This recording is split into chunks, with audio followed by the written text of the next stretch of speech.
Hi mga ka-agar! Our topic today is how to choose the best seedling for your plantation. Otherwise, baka magsisipo kayo after 8 years nyo pa na malaman na pangit pala yung variety nyo o kaya hindi pala yung na-produce yung seedlings nyo, ganun po. So, ngayon pa lang, nag-isip pa lang kayo kung anong bibilihin nyo, choose the right seedlings dahil hindi po pareho sila lahat.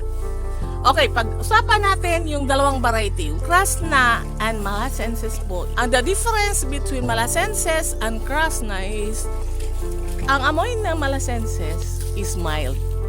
Medyo mild. Okay. Ang amoy ng Krasna is strong. Pero pareho lang sila ng essence, pareho lang sila ng smell. Mas malakas lang ang smell ng Krasna. Both have their own markets because people have different kanya-kanya man tayong taste, kanya-kanya man tayong preferences. So, importante lang talaga na makaproduce ng agarwood resin.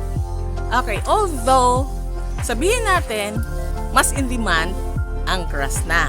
Okay, because Eastern country, which is our target market, prefers stronger smell. So, ang Krasna is considered to be the best variety. Although, iba-ibang mabenta pa rin lahat. Mabibili pa rin lahat. Siguro, mas maraming bumili at medyo maraming gustong bilhin ng mas mahal. O, ganun lang yan. Depende rin yan sa marketing strategy nyo. Ganun lang yun. Next is, ang ating concern is how to choose the best seedlings. Importante po na ang seedlings na binili nyo, kung pwede lang, alamin nyo ang mother tree. Kailangan malaman nyo na ang mother tree po niya ay nag-produce na po ng agarwood resin. Because by theory of DNA, RNA, kung nag-produce na po yung naday, yung mother tree ng agarwood resin, yung DNA niya po passes through the offspring. So kung yung mga anak niya, seeds and seedlings, 100% din po, mamamana niya po yung nanay niya na nag-produce na po ng agarwood. Kasi not all seedlings magpo-produce po ng agarwood. Kasi like, yan lang na lang tandaan natin. Mayroon na nakatanim ng 15 years ago dito sa Pilipinas. Mga 15 years, 20 years ago ng agarwood. Yung sa plantation lang. Why is it nga? Wala pa. Hanggang ngayon, nag-produce na po sila ng agarwood. O kaya na-harvest na nila ng agarwood. Wala pa. Kasi baka yung mother tree noon, pinanggalingan noon, hindi rin nag-produce ng agarwood. Pakinggan natin ang video documentary nito about agarwood. Ang sinasabi dito, 5 to 7% lang ang mag-produce ng agarwood, resulting to massive cutting down of agarwood trees. Thousands of disappointed farmers have cut down their trees or stopped the plantation for the same reason.